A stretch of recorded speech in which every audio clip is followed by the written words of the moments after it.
Extracts from Adam's Diary. By Mark Twain. Extracts from Adam's Diary. Translated from the original MS. Monday. This new creature with the long hair is a good deal in the way. It is always hanging around and following me about. I don't like this, I am not used to the company. I wish it would stay with the other animals. Cloudy today, wind in the east, think we shall have rain. We? Where did I get that word? I remember now, the new creature uses it. Tuesday. Been examining the great waterfall. It is the finest thing on the estate, I think. The new creature calls it Niagara Falls, why, I am sure I do not know. Says it looks like Niagara Falls. That is not a reason, it is mere waywardness and imbecility. I get no chance to name anything myself. The new creature names everything that comes along, before I can get in a protest. And always that same pretext is offered, it looks like the thing. There is the dodo, for instance. Says the moment one looks at it one sees at a glance that it looks like a dodo. It will have to keep that name, no doubt. It wearies me to fret about it, and it does no good, anyway. Dodo. It looks no more like a dodo than I do. Wednesday. Built me a shelter against the rain, but could not have it to myself in peace. The new creature intruded.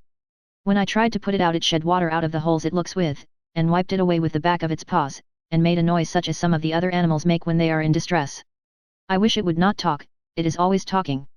That sounds like a cheap fling at the poor creature, a slur, but I do not mean it so.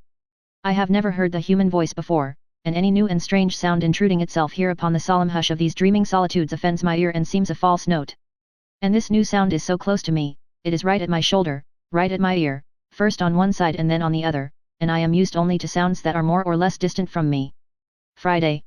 The naming goes recklessly on, in spite of anything I can do. I had a very good name for the estate, and it was musical and pretty, Garden of Eden. Privately, I continue to call it that, but not any longer publicly. The new creature says it is all woods and rocks and scenery, and therefore has no resemblance to a garden. Says it looks like a park, and does not look like anything but a park. Consequently, without consulting me, it has been new named, Niagara Falls Park. This is sufficiently high-handed, it seems to me. And already there is a sign up. Keep off the grass. My life is not as happy as it was. Saturday. The new creature eats too much fruit. We are going to run short, most likely. We again, that is its word, mine too, now, from hearing it so much. Good deal of fog this morning.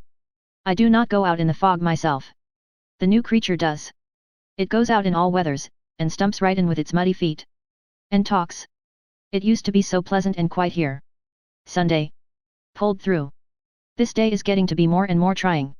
It was selected and set apart last November as a day of rest. I already had 6 of them per week, before. This morning found the new creature trying to clod apples out of that forbidden tree. Monday. The new creature says its name is Eve. That is all right, I have no objections. Says it is to call it by when I want it to come.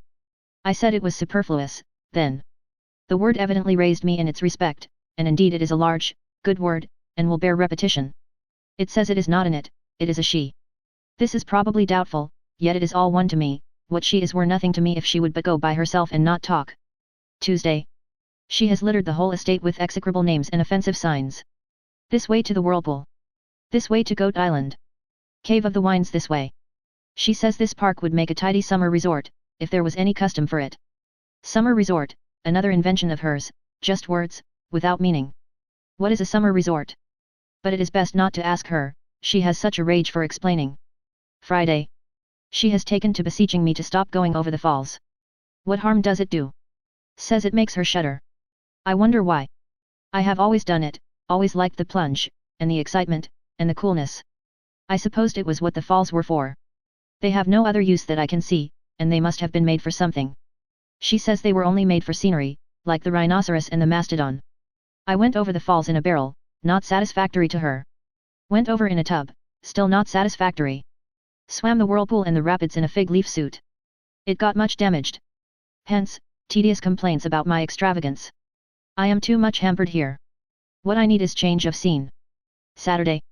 I escaped last Tuesday night, and travelled 2 days, and built me another shelter, in a secluded place, and obliterated my tracks as well as I could, but she hunted me out by means of a beast which she has tamed and calls a wolf, and came making that pitiful noise again, and shedding that water out of the places she looks with. I was obliged to return with her, but will presently emigrate again, when occasion offers. She engages herself in many foolish things, among others, trying to study out why the animals called lions and tigers live on grass and flowers, when, as she says, the sort of teeth they wear would indicate that they were intended to each other. This is foolish, because to do that would be to kill each other, and that would introduce what, as I understand it, is called death, and death, as I have been told, has not yet entered the park. Which is a pity, on some accounts. Sunday. Pulled through. Monday. I believe I see what the week is for, it is to give time to rest up from the weariness of Sunday. It seems a good idea. She has been climbing that tree again. Clawed her out of it. She said nobody was looking. Seems to consider that a sufficient justification for chancing any dangerous thing. Told her that. The word justification moved her admiration, and envy too, I thought. It is a good word. Thursday. She told me she was made out of a rib taken from my body. This is at least doubtful, if not more than that. I have not missed any rib. She is in much trouble about the buzzard, says grass does not agree with it, is afraid she can't raise it, thinks it was intended to live on decayed flesh. The buzzard must get along the best it can with what is provided. We cannot overturn the whole scheme to accommodate the buzzard. Saturday. She fell in the pond yesterday, when she was looking at herself in it, which she is always doing. She nearly strangled, and said it was most uncomfortable. This made her sorry for the creatures which live in there, which she calls fish, for she continues to fasten names on to things that don't need them and don't come when they are called by them, which is a matter of no consequence to her, as she is such a mumskull anyway, so she got a lot of them out and brought them in last night and put them in my bed to keep warm, but I have noticed them now and then all day, and I don't see that they are any happier there than they were before, only quieter. When night comes I shall throw them outdoors. I will not sleep with them again, for I find them clammy and unpleasant to lie among when a person hasn't anything on. Sunday. Pulled through. Tuesday. She has taken up with a snake now. The other animals are glad, for she was always experimenting with them and bothering them, and I am glad, because the snake talks, and this enables me to get a rest. Friday. She says the snake advises her to try the fruit of that tree, and says the result will be a great and fine and noble education. I told her there would be another result, too, it would introduce death into the world. That was a mistake, it had been better to keep the remark to myself, it only gave her an idea, she could save the sick buzzard, and furnish fresh meat to the despondent lions and tigers. I advised her to keep away from the tree. She said she wouldn't. I foresee trouble. Will emigrate. Wednesday. I have had a variegated time. I escaped that night, and rode a horse all night as fast as he could go, hoping to get clear out of the park and hide in some other country before the trouble should begin, but it was not to be. About an hour after sunup, as I was riding through a flowery plain where thousands of animals were grazing, slumbering, or playing with each other, according to their wont, all of a sudden they broke into a tempest of frightful noises, and in one moment the plain was in a frantic commotion and every beast was destroying its neighbor. I knew what it meant, Eve had eaten that fruit, and death was come to the world. The tigers ate my horse, paying no attention when I ordered them to desist, and they would even have eaten me if I had stayed, which I didn't, but went away in much haste. I found this place, outside the park, and was fairly comfortable for a few days, but she has found me out. Found me out, and has named the place Tonawanda, says it looks like that. In fact, I was not sorry she came, for there are but meager pickings here, and she brought some of those apples. I was obliged to eat them, I was so hungry. It was against my principles, but I find that principles have no real force except when one is well fed. She came curtained in boughs and bunches of leaves, and when I asked her what she meant by such nonsense, and snatched them away and threw them down, she tittered and blushed. I had never seen a person titter and blush before, and to me it seemed unbecoming and idiotic. She said I would soon know how it was myself. This was correct. Hungry as I was, I laid down the apple half-eaten, certainly the best one I ever saw, considering the lateness of the season, and arrayed myself in the discarded boughs and branches, and then spoke to her with some severity and ordered her to go and get some more and not make such a spectacle of herself. She did it, and after this we crept down to where the wild beast battle had been, and collected some skins, and I made her patch together a couple of suits proper for public occasions. They are uncomfortable, it is true, but stylish, and that is the main point about clothes. I find she is a good deal of a companion. I see I should be lonesome and depressed without her, now that I have lost my property. Another thing, she says it is ordered that we work for our living hereafter. She will be useful. I will superintend. 10 days later. She accuses me of being the cause of our disaster. She says, with apparent sincerity and truth, that the serpent assured her that the forbidden fruit was not apples, it was chestnuts. I said I was innocent, then, for I had eaten any chestnuts. She said the serpent informed her that chestnut was a figurative term meaning an aged and moldy joke. I turned pale at that, for I have made many jokes to pass the weary time, and some of them could have been of that sort, though I had honestly supposed that they were new when I made them. She asked me if I had made one just at the time of the catastrophe. I was obliged to admit that I had made one to myself, though not aloud. It was this. I was thinking about the falls, and I said to myself, how wonderful it is to see that vast body of water tumble down there. Then in an instant a bright thought flashed into my head, and I let it fly, saying it would be a deal more wonderful to see it tumble up there, and I was just about to kill myself with laughing at it when all nature broke loose in war and death, and I had to flee for my life. There, she said, with triumph, that is just it, the serpent mentioned that very jest, and called it the first chestnut, and said it was coeval with the creation. Alas, I am indeed to blame. Would that I were not witty, oh, would that I had never had that radiant thought. Next year. We have named it Cain. She caught it while I was up country trapping on the north shore of the Erie, caught it in the timber a couple of miles from our dugout, or it might have been four, she isn't certain which. It resembles us in some ways, and may be a relation. That is what she thinks, but this is an error, in my judgment. The difference in size warrants the conclusion that it is a different and new kind of animal, a fish, perhaps, though when I put it in the water to see, it sank and she plunged in and snatched it out before there was opportunity for the experiment to determine the matter. I still think it is a fish, but she is indifferent about what it is, and will not let me have it to try. I do not understand this. The coming of the creature seems to have changed her whole nature and made her unreasonable about experiments. She thinks more of it than she does of any of the other animals, but is not able to explain why. Her mind is disordered, everything shows it. Sometimes she carries the fish in her arms half the night when it complains and wants to get to the water. At such times the water comes out of the places in her face that she looks out of, and she pats the fish on the back and makes soft sounds with her mouth to soothe it, and betrays sorrow and solicitude in 100 ways. I have never seen her do like this with any other fish, and it troubles me greatly. She used to carry the young tigers around so, and play with them, before we lost our property, but it was only play, she never took on about them like this when their dinner disagreed with them. Sunday. She doesn't work Sundays, but lies around all tired out, and likes to have the fish wallow over her, and she makes fool noises to amuse it, and pretends to chew its paws, and that makes it laugh. I have not seen a fish before that could laugh. This makes me doubt. I have come to like Sunday myself. Superintending all the week tires a body so. There ought to be more Sundays. In the old days they were tough, but now they come handy. Wednesday. It isn't a fish. I cannot quite make out what it is. It makes curious, devilish noises when not satisfied, and says goo-goo when it is. It is not one of us, for it doesn't walk, it is not a bird, for it doesn't fly, it is not a frog, for it doesn't hop, it is not a snake, for it doesn't crawl, I feel sure it is not a fish, though I cannot get a chance to find out whether it can swim or not. It merely lies around, and mostly on its back, with its feet up. I have not seen any other animal do that before. I said I believed it was an enigma, but she only admired the word without understanding it. In my judgment it is either an enigma or some kind of a bug. If it dies, I will take it apart and see what its arrangements are. I never had a thing perplex me so. 3 months later. The perplexity augments instead of diminishing. I sleep but little. It has ceased from lying around, and goes about on its 4 legs now. Yet it differs from the other 4-legged animals in that its front legs are unusually short, consequently this causes the main part of its person to stick up uncomfortably high in the air, and this is not attractive. It is built much as we are, but its method of traveling shows that it is not of our breed. The short front legs and long hind ones indicate that it is of the kangaroo family, but it is a marked variation of the species, since the true kangaroo hops, whereas this one never does. Still, it is a curious and interesting variety, and has not been catalogued before. As I discovered it, I have felt justified in securing the credit of the discovery by attaching my name to it, and hence have called it Kangaroo madamiensis. It must have been a young one when it came, for it has grown exceedingly since. It must be 5 times as big, now, as it was then, and when discontented is able to make from 22 to 38 times the noise it made at first. Coercion does not modify this, but has the contrary effect. For this reason I discontinued the system. She reconciles it by persuasion, and by giving it things which she had previously told she wouldn't give it.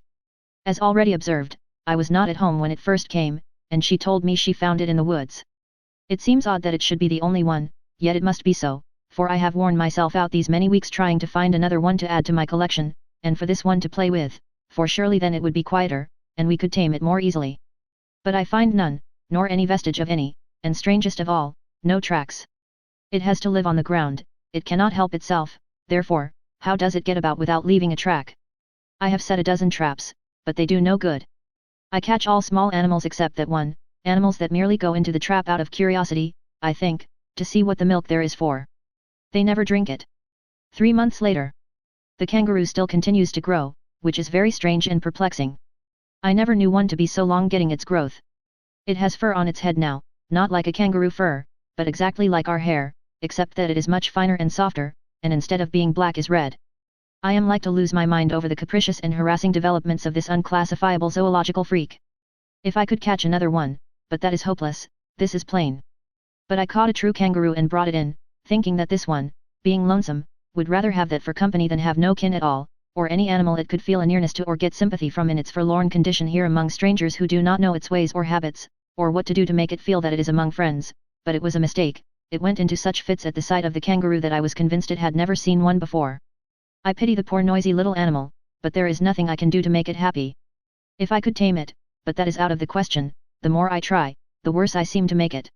It grieves me to the heart to see it in its little storms of sorrow and passion. I wanted to let it go, but she wouldn't hear of it. That seemed cruel and not like her, and yet she may be right. It might be lonelier than ever, for since I cannot find another one, how could it? 5 months later. It is not a kangaroo. No, for it supports itself by holding to her finger, and thus goes a few steps on its hind legs, and then falls down. It is probably some kind of a bear, and yet it has no tail, as yet, and no fur, except on its head. It still keeps on growing. That is a curious circumstance, for bears get their growth earlier than this. Bears are dangerous, since our catastrophe, and I shall not be satisfied to have this one prowling about the place much longer without a muzzle on. I have offered to get her a kangaroo if she would let this one go, but it did no good. She is determined to run us into all sorts of foolish risks, I think. She was not like this before she lost her mind. A fortnight later. I examined its mouth. There is no danger yet, it has only one tooth. It has no tail yet. It makes more noise than it ever did before, and mainly at night. I have moved out. But I shall go over, mornings, to breakfast, and to see if it has more teeth. If it gets a mouthful of teeth, it will be time for it to go, tail or no tail, for a bear does not need a tail in order to be dangerous. 4 months later. I have been off hunting and fishing a month, up in the region that she calls Buffalo. I don't know why, unless it is because there are not any buffaloes there. Meantime the bear has learned to paddle around all by itself on its hind legs, and says Papa and Mama. It is certainly a new species. This resemblance to words may be purely accidental, of course, and may have no purpose or meaning, but even in that case it is still extraordinary, and is a thing which no other bear can do. This imitation of speech, taken together with general absence of fur and entire absence of tail, sufficiently indicates that this is a new kind of bear. The further study of it will be exceedingly interesting. Meantime I will go off on a far expedition among the forests of the north and make an exhaustive search. There must certainly be another one somewhere, and this one will be less dangerous when it has company of its own species. I will go straight away, but I will muzzle this one first. 3 months later. It has been a weary hunt, yet I have had no success. In the meantime, without stirring from the home estate, she has caught another one. I never saw such luck. I might have hunted these woods 100 years, I never should have run across that thing. Next day. I have been comparing the new one with the old one, and it is perfectly plain that they are the same breed. I was going to stuff one of them for my collection, but she is prejudiced against it for some reason or other, so I have relinquished the idea, though I think it is a mistake. It would be an irreparable loss to science if they should get away. The old one is tamer than it was, and can laugh and talk like the parrot, having learned this, no doubt, from being with the parrot so much, and having the imitative faculty in a highly developed degree. I shall be astonished if it turns out to be a new kind of parrot, and yet I ought not to be astonished, for it has already been everything else it could think of, since those first days when it was a fish. The new one is as ugly now as the old one was at first, has the same sulphur and raw meat complexion and the same singular head without any fur on it. She calls it Abel. 10 years later. They are boys, we found it out long ago. It was their coming in that small, immature shape that puzzled us, we were not used to it. There are some girls now. Abel is a good boy, but if Cain had stayed a bear it would have improved him. After all these years, I see that I was mistaken about even the beginning. It is better to live outside the garden with her than inside it without her. At first I thought she talked too much, but now I should be sorry to have that voice fall silent and pass out of my life. Blessed be the chestnut that brought us near together and taught me to know the goodness of her heart and the sweetness of her spirit. The end.